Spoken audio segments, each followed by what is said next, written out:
Eat that gelato. Don't be fooled by those videos on Instagram. This will save you. Before you pack for Italy this summer, here's what locals recommend.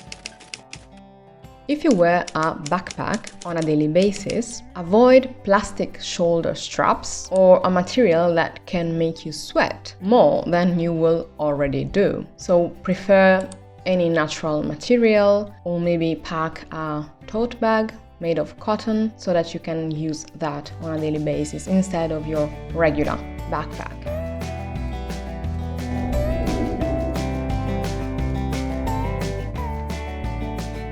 Bring a fan or electric portable fan. This will save you, and it's a perfect souvenir if you are going to buy it on site, especially wooden fans. When I lived in Italy, I never left home without a fan. From May to September, you'll need it on public transport, in cafes and restaurants, museums. Keep in mind that AC is not as widespread in the country as it may be in your country, so be prepared for high temperatures indoors too. Pack even lighter than you usually do. Lots of tourists go shopping while on holiday, and you might want to save that extra room that you just made by packing light for Italian products, dresses, whatever you might enjoy and whatever you might want to shop in Italy.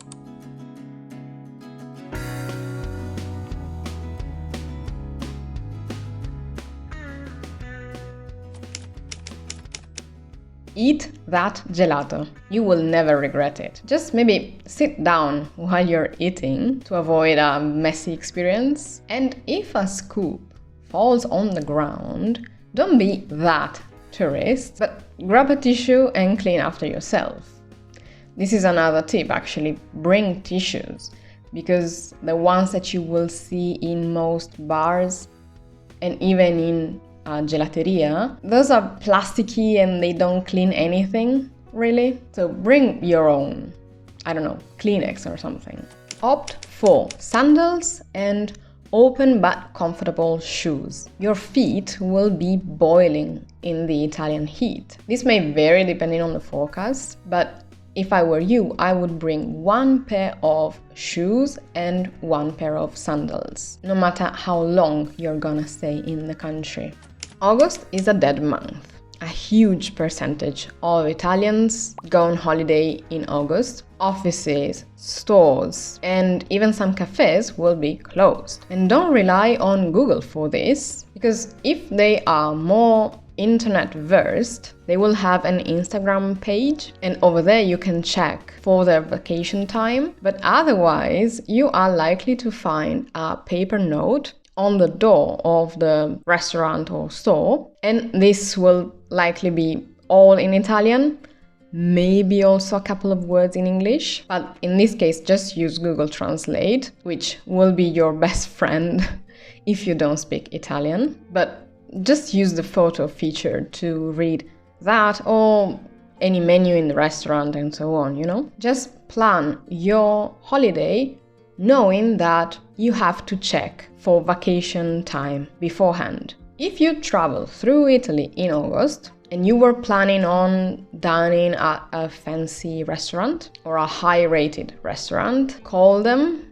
book in advance if it's possible, because they might be packed. If you are, for instance, in a location where Italians are on holiday too, mostly sea towns, you will be competing with other tourists and Italians as well. And if you're not lucky, they might be closed due to the holidays. Even though there's only one official holiday in August, it's on the 15th, just know that people take about 2 weeks off around it. Some people take the whole month. Some stores close the whole month.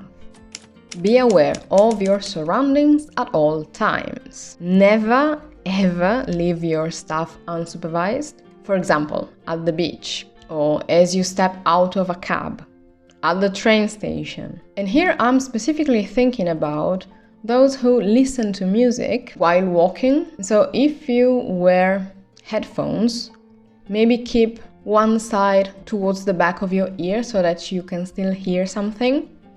especially if those are noise cancellation headphones, or just have one earphone in. And this is what I normally do. If I'm walking and, for instance, talking over the phone with someone and I have my earphones, I always only have one in and the other is down so that I can hear everything that goes on in my surroundings. It doesn't look good in photos, it may be annoying or something, but this truly could save you in certain circumstances. And do not drink more wine than you are used to. You'd be putting yourself in the worst possible situation and people will take advantage of you. You know, some people think that since they are on holiday, their alcohol tolerance is different. So please enjoy your time, but be careful.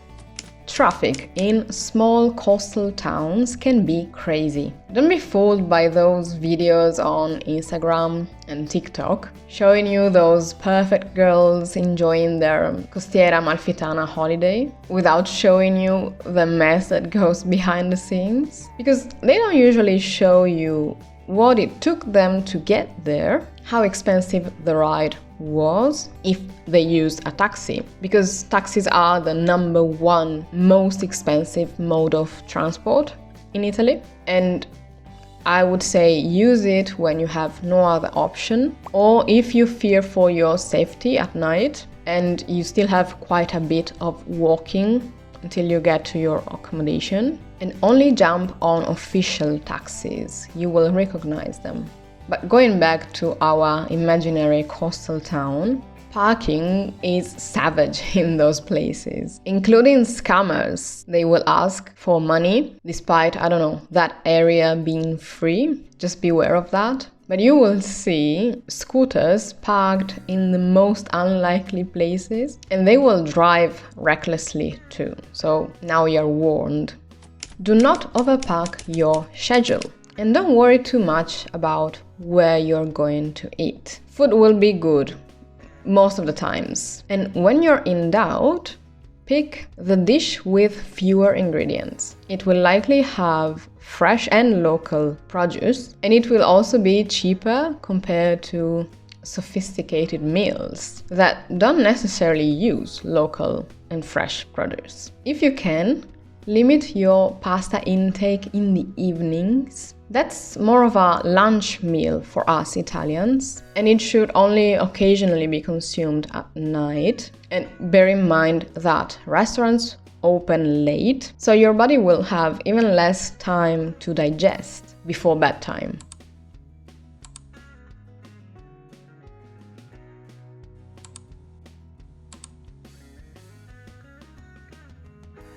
A savory breakfast is harder to find in cafes, but you can always bring back a slice or two of pizza from the night before. Heat it in a pan with a cup of water on the side. Cover the pan and wait a couple of minutes. It's gonna taste just as good as the night before. And it will be a perfectly acceptable breakfast. Just drink your coffee after that, because we wouldn't drink coffee as we eat pizza in Italy. You could also grab some savory ingredients at a local supermarket and use them for your breakfast instead of looking for a cafe that offers savory breakfasts, if it's not as easily available or as close as you hoped for. Bring a mosquito repellent or buy it on site. I will show you a couple of drugstores such as Tigota, Cadiz and others where you can easily find a mosquito repellent. I believe you can also find it in some bigger supermarkets, but I'm not sure. And in pharmacies too, but it could be a little bit more expensive compared to a drugstore. Whenever I'm in Italy, my skin is covered in mosquito bites if I forget to wear a mosquito repellent, especially at night. But there are some types of mosquitoes that attack you during the day as well. So if you are visiting a garden or you are close to a body of water, could be a lake, a river, the sea, and so on, you might want to wear the mosquito repellent during the day as well. Whereas during the night, they can be everywhere in the city and they will torment you at night in your accommodation, because only some places have mosquito nets, and if you have the lights on and the windows open at the same time, you will be inviting mosquitoes in. And that's when the repellent will save you. But mosquitoes are abundant in certain cities or even neighborhoods and completely absent from others. So I cannot predict whether this will be a problem in that specific spot where you are going to be in your itinerary. Just know that I still have marks from mosquito bites that I got years back. If you're visiting Italy this summer, I want to know, where are you going? And I want to ask you, have you ever been to the north of Italy? If not, check out my Trieste series, where I'm trying to show you the beauty of Trieste while giving you specific tips from a local. Don't forget to hit the notification bell so you won't miss my upcoming videos. Enjoy your stay in Italy. Thank you so much for watching, and I will see you in the next one.